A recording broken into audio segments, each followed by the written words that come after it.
Oh, what a horrible mistake I've made. I went through all of 2025 and I didn't watch a single anime. This is you, by the way. And I just wish somebody out there was just brave enough to tell me what I missed out on, what I should go back and watch with consideration for my time, because it is valuable. Well, rest assured, Buster, you're in the right place, because I am a vegetable with a list, and it is not of the shopping variety. So if you think you're ready for that, then hello, and welcome back to the channel. Today we're talking about the top 10 anime that finished airing in 2025, and this list is definitive. It is not up for debate. I don't want to hear your objections in the comment section. I'll cut you. Let me go. Get off me. I'm gonna cut. And let me just specify, it needs to have finished airing in 2025. That means if it continued into 2026, it's not going to count. And if it started in fall 24 and continued into winter 25, it does count for this list. For instance,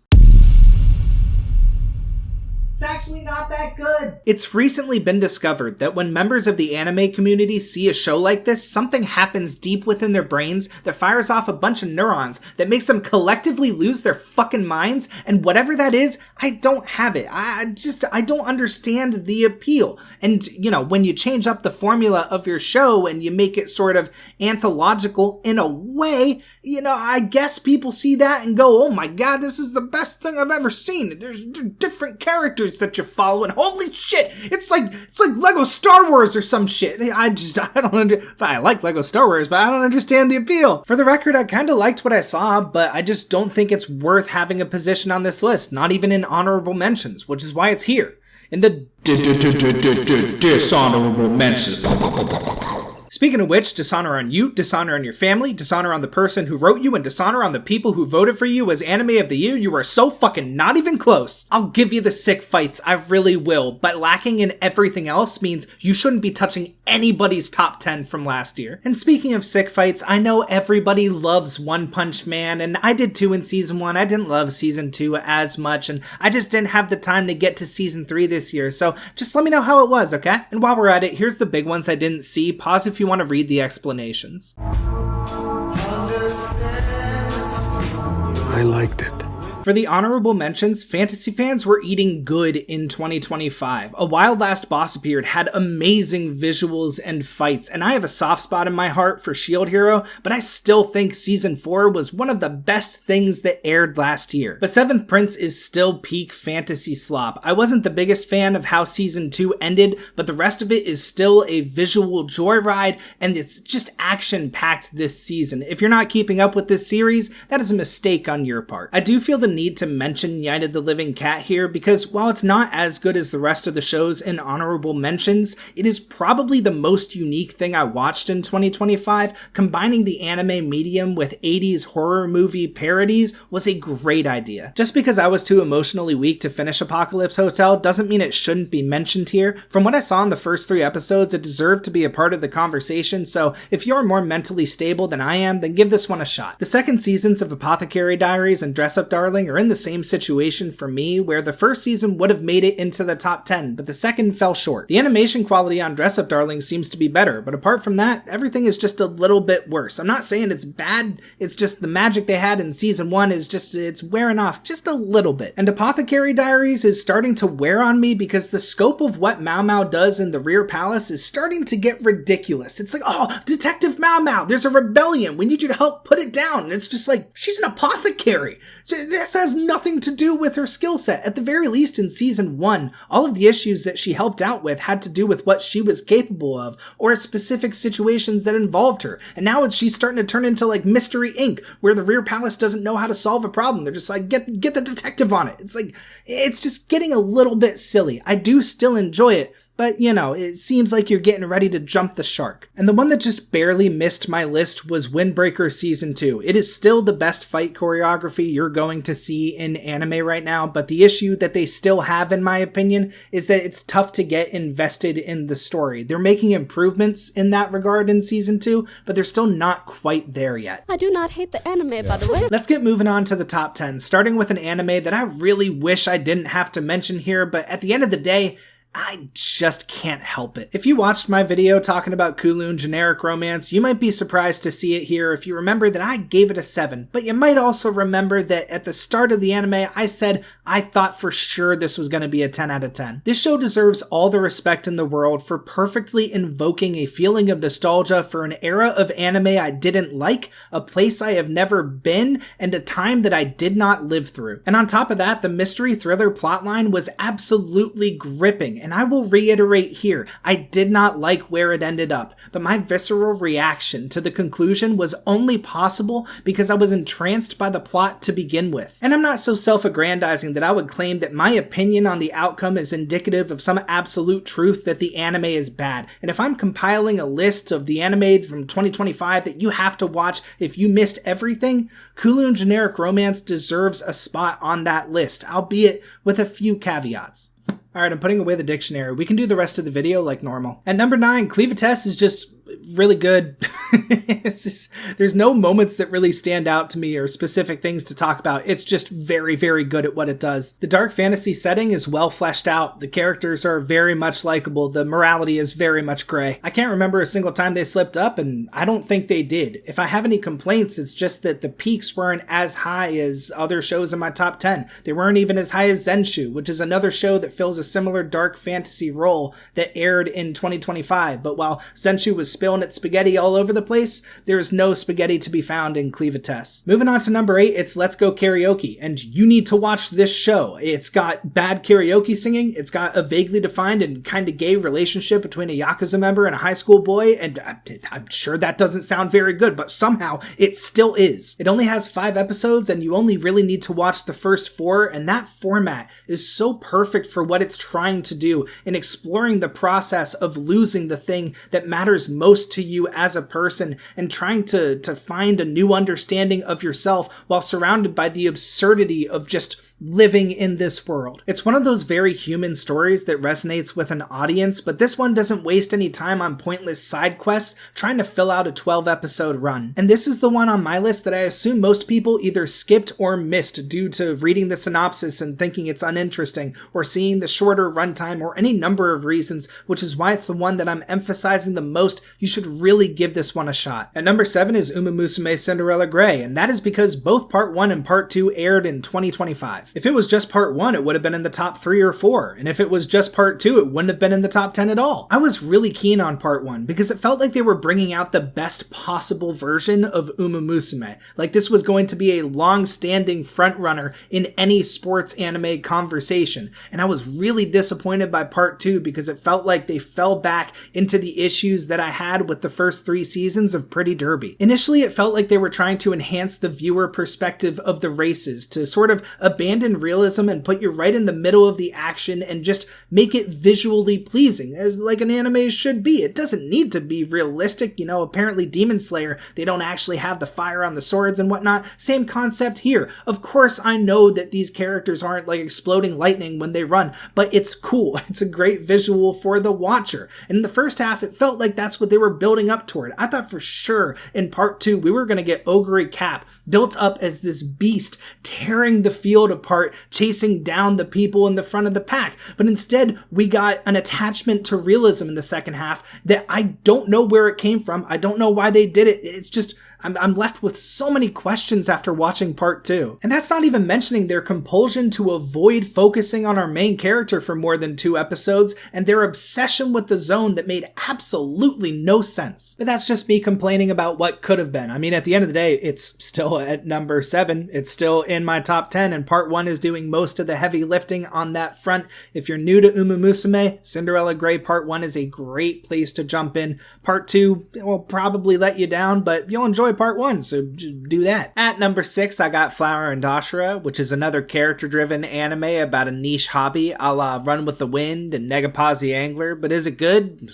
I don't know, is water wet? And I use that analogy in particular because it is divisive. There are a fair few people who just don't understand the other side, and I'm sure that would be the case for a show like this. A lot of people might watch Flower and Asura and just say, I don't get it, but personally, I don't get those people. It's got great character writing and stellar visualization for the niche hobby to make it more exciting to watch as an anime, but most importantly, it has standout sound design. It is probably the best sounding anime that I watched all year, so your phone speaker is not going to cut it for this one.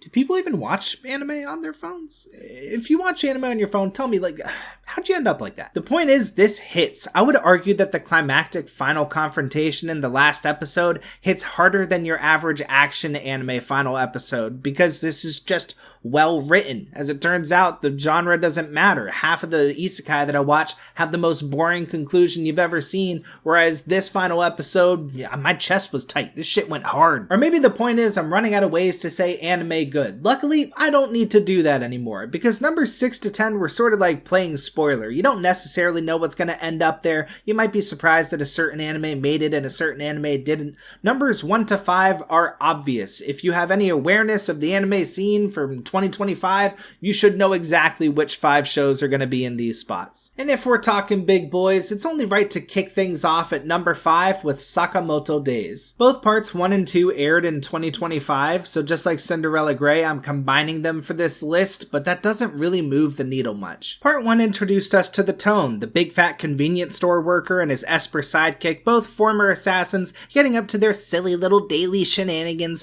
followed by an absolutely mind-melting fight and a cleanup on aisle 7. And it was great. I thought it was a little slow at times, but I still gave it a 9 out of 10, but then part 2 just kicks in my door and goes, fight!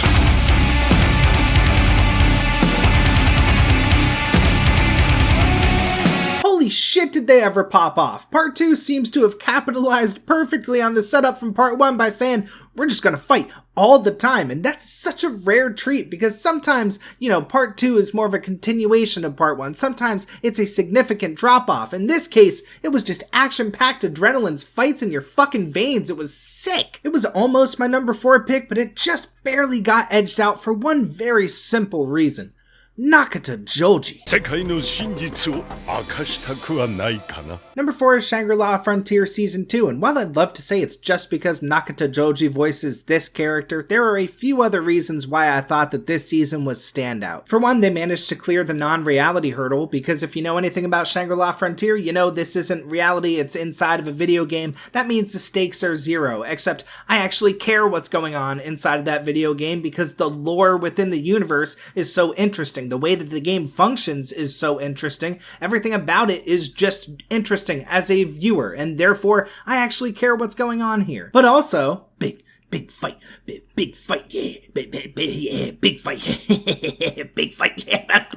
When Season 2 isn't advancing the story and the lore, it's giving us some amazing fights and what is probably the best anime intro I've ever seen in the second half. But if we're talking about music, we have to talk about my number 3 pick, Call of the Night Season 2, because without music, I wouldn't have watched it. When Season 1 first came out in 2022, I wasn't especially interested in the synopsis. The whole love story between a human and a vampire late at night didn't catch my attention until I heard the backstory. Author Kotoyama enjoyed the song Yofukashi no Uta by CreepyNuts so much that not only did he contact them to ask to use the name, but he wrote an entire manga just based off the vibe. That got my fucking attention. And it delivers in spades, not just in telling an analogous story to the original lyrics, but also in capturing and reciprocating the intent and emotion behind the song. Okay, I'll put it away for real this time. This series, both seasons, have just been a masterclass in so many underused anime directing methods. Characters switch freely between clever quips back and forth to long and drawn out awkward pauses because they don't know what to say, because these conversations feel like they're actually happening. Sometimes that silence is intentional, and paired with the right visuals, it invokes the feeling of being out at night,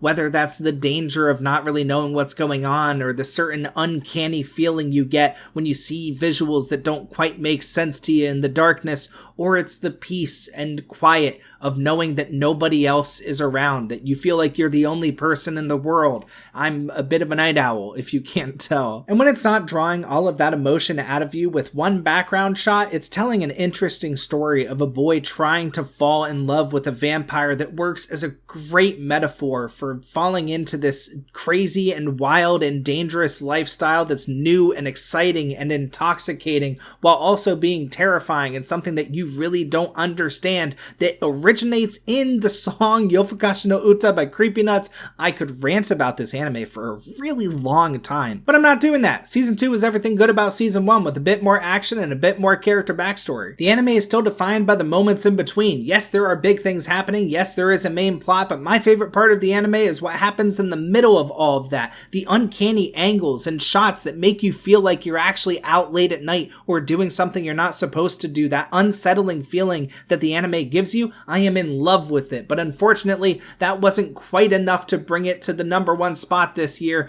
because 2 other anime came out this year that meant that nothing else ever had a chance. And you might be surprised to see Dandadan Season 2 here at #2, but to be fair to me, Dandadan doesn't make any sense, so this doesn't need to make sense either. Dandadan is starting to feel like more of an experience. I feel like I shouldn't say, oh, I watched Dandadan Season 2. I should say, Dandadan Season 2 happened to me. I know I shouldn't be thinking too hard about what's happening here, but one of the episodes was basically a fully produced animated music video.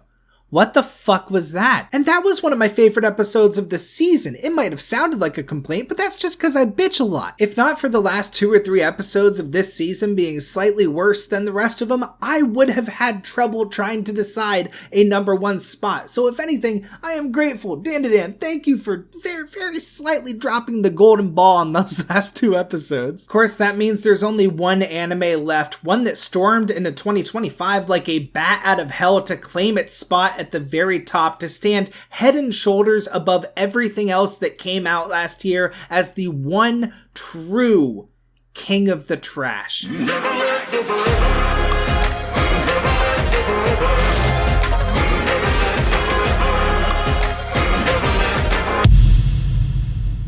#1 is Gachiakuta because of course it is. Uranake must have been sitting on this idea for a while she was working on Fire Force under Okubo, because this feels like the most fleshed out and well-planned concept for a shonen that we've gotten in a long time. A world covered in trash and filth where people's cherished personal items gain power and become fucking sick weapons to fight with, by the way, and our main character loves trash and wants to restore it and make it useful so much that he gains a unique and personalized ability within this world, and I'm trying not to reveal too much, but this is fucking sick. And plus, it's punk as shit. It is stylized to hell and back because Uranake is an alt baddie, and that is reflected in her work. And you could not have made a more personalized anime for me if you tried. It's alternative, it's environmentally conscious, and it's a shonen battle anime. I am locked the fuck in. I am so locked in that when something happened in the middle of the runtime that upset me, I had to spoil it because I was paralyzed by not knowing the outcome. This season hits on all cylinders. I don't think we've gotten a stronger first season for a shonen ever, and I gave like a 10 to